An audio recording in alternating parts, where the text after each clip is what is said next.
Right now, gearing up for another round of winter weather. How road crews are preparing for slick travel.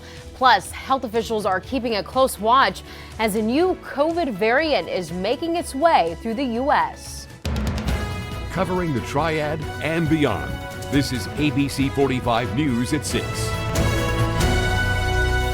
Good evening. Thank you for joining us tonight. I'm Camilla Rambaldi. We have a lot to get to this evening. Let's start with Jonathan joining us now with the very latest on the next snow event and the watches in place right now for our area. Jonathan. Yeah, so here we go again, the fourth time this month we are going to be seeing the chance of some snow across the area. Winter weather advisories in effect for us through about 6 o'clock tomorrow morning, and that's because we're going to see some snow accumulations. With the exception, though, of Surrey and Wilkes County, where we will have some lighter amounts. Now, outside today, it looks like it's raining here on the radar, but a lot of this is actually evaporating before hitting the ground. Temperatures are into the upper 30s and low 40s, and actually in Winston-Salem we've had some sprinkles out there, and so that is that transition, that evaporational cooling, as we will start to see that rain changing over to snow late this evening. We've got some snow up towards the mountains and the foothills making their way down from the northwest. Temperatures are dropping into the 20s and 30s, so it's just a matter of time before we see our atmosphere becoming more saturated. Down to the south in our southern counties, again, most of this is evaporating before hitting the ground. And it doesn't look like a whole lot right now, but we still have our upper level piece of energy in the atmosphere. And notice there's still a lot of moisture. So we've got several more hours before this really starts to transition into snow. And then, of course, our area of low pressure cranking up off the coast of the Carolinas here. So as we work our way through about 8 o'clock, we'll start to see that rain transitioning into snow, becoming all snow by about 8 to 9 o'clock. And then we could have bursts of heavy amounts of that snow. Temperatures will be dropping into the upper 20s and low 30s by tomorrow morning. So generally, I still think about 1 to 2 inches of snow with pockets up to about 3 inches here. Coming up in your full forecast, I'm going to talk about the bitterly cold temperatures for tomorrow and then a little bit of a warm up heading into next week. Okay, Jonathan, thank you for that. Winter has come in a big way this month, keeping road crews busy in the Triad. ABC 45's Cassie Sherm joining us live tonight in Winston-Salem. Cassie, what are things like out there, and what are road crews doing now to prepare? Well, Camilla, we're just starting to get a little bit of rain right now, a little bit of drizzle, but we can already tell the temperatures are starting to dip, and that's what many people are concerned about as the rain comes down and collects on these roadways here, making them very icy. That's why road crews have been working since yesterday to try to prep these roads and trying to get their trucks ready to go for later tonight. Our effort is plowing because we don't have an unlimited resource of salt. Nobody does. But most of our effort will be plowing it off to keep the accumulations low or not at all on our primary roads, our primary being the interstate, our U.S. routes, and our NC routes. Those are the ones we work. We operate on a tiered system where we do those roads first and we maintain those roads. And then as the event goes on, we get into the secondary roads and into the subdivisions.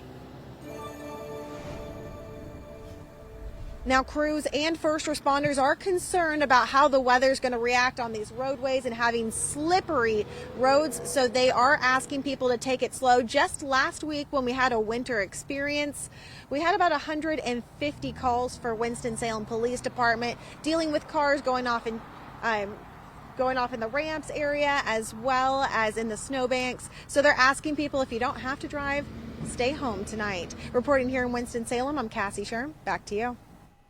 Stay off the roads. Cassie, thank you for that. In an effort to keep families safe in the area, several school systems made adjustments to their schedules today. Guilford County Schools let students out an hour early this afternoon and canceled all extracurricular activities. Rockingham County Schools canceled all their after-school activities, including sporting events, practices, and meetings.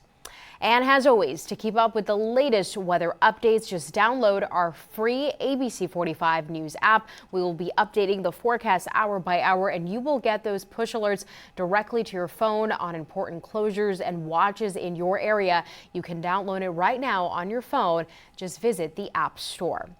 Several people in a Greensboro neighborhood are frustrated after they have been dealing with no heat for weeks. ABC 45's Sarah Mess story tells us how one Triad college student is managing this ongoing issue. Well, Camilla, a senior at NCA&T who lives at the Block 43 apartments back behind me here says she's been trying to keep warm after she says she and several other residents have been without heat for at least 2 weeks. I'm very frustrated, annoyed. I've been living here for 2 years. There's always problems. Jordan Anderson Murray said she noticed the problem around January 14th when the first winter storm hit. She says she filed a work order, but help never came. This company now, Varsity, you put in a work order, they get to it. They don't care. Jordan told ABC 45 33 other complaints were filed. Maintenance did, however, provide the senior with space heaters, something that can become a dangerous fire hazard. The space heaters were tripping the circuit breaker, so they were cutting out the power in our rooms. So we were going downstairs to cut the power back on, which is not safe and is a fire hazard. That's why Jordan said she may not use the space heaters when she goes to bed. That explodes and I'm in like deep sleep. What am I supposed to do? Like the house could just go up in flames. Jordan and her mom hope to receive compensation or a reimbursement in rent. She says if nothing can be done, she may consider doing college from home or finding a hotel. There should be more urgency, more concern when there's no heat. Heat is a necessity. It's not okay. You wouldn't want to be in your own home without heat. So why do we as students have to suffer? At the time we interviewed Jordan, maintenance did come in for repairs, but then we were quickly asked to leave. Is there anything that I could speak to? Is she on property right now? Exactly. We can't get your name or anything. But they're going to call the cops. No, it's fine. You don't have to call the police. No, go ahead and call the police. Despite this, Jordan and her neighbors just hope that warmth will be on the way before tonight's winter storm. And it's going to keep snowing. We're probably going to get snow until March. Who knows? Apartment staff, as well as the parent company, Varsity Campus, did not provide comment. Reporting in Greensboro, I'm Sarah Mastori, ABC 45 News. And just moments ago, we did receive a written statement from Varsity Campus on those heating issues saying, quote, "We regret the length of time it has taken to fully address and repair the earlier reported issues," end quote. The company says they are working through the weekend to complete the repairs right now, and we will keep you updated right here and online for more updates on this developing story. Taking a look now at the latest COVID-19 data across North Carolina.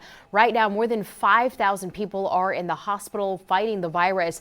The state is reporting more than 28,000 new cases, and about 70% of those eligible are now fully vaccinated. If you were planning to head to the Greensboro Coliseum this weekend to get some free N95 masks, you will have to wait a little longer. The County Department of Health is pushing the event to Monday because of the weather. Now you will have between 2 and 7 in the evening to pick up a box of the N95 masks. Supplies are limited and will be distributed on a first-come, first-serve basis. Each box contains 20 masks. Winston-Salem Mayor Alan Jones has extended appointment-only access to city buildings. The mayor initially issued this order during the start of the year, and it was supposed to expire on Monday. The order has now been extended through the end of February. City officials encourage using CityLink drive-through, telephone, or online services to address any concerns or questions you may have. The full order can be found on the city's website. A new variant now popping up in at least 17 states and 49 countries is being closely watched by public health providers. As medical reporter Liz Bonus explains tonight, it's being described by some as Omicron in a different flavor.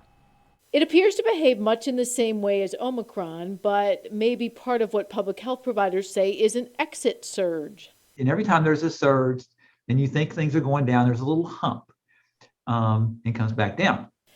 That's the way viruses mutate and change. According to public health provider Dr. Steve Fagans, BA2 right now has fewer than 100 confirmed cases in the United States. It's not considered a danger even though it spreads quickly because it does not appear to cause more severe illness. It's a sub-flavor because the main strain of Omicron, which had about 60 mutations, is smaller than BA2's 85 mutations. Its quickest spread right now appears to be in countries such as India and Denmark. It doesn't appear to be substantially different with regard to transmissibility. But if you look at severity of cases, and you look at the data from Denmark, it doesn't appear that the cases that are with the new variant, the sublineage of Omicron, are any more severe. Pfizer and Moderna both working on Omicron-specific vaccines, possibly for the fall or even earlier, and the race for a universal coronavirus vaccine also continues. The hope is that this is just an extra hump in the exit strategy. There are some new thoughts that the exit surge could very well be the sort of emerging clade or emerging subvariant that could be part of that little extra hump.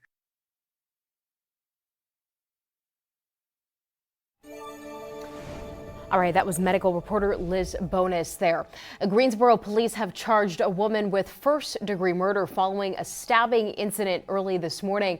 Police telling us this happened at a home on Columbus Street just before 1:30 this morning.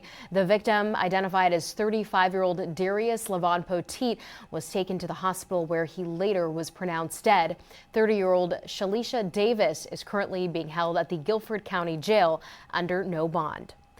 Still ahead tonight, a Burke County man is denied a kidney transplant after refusing a COVID-19 vaccine. The reasoning behind that decision when we return.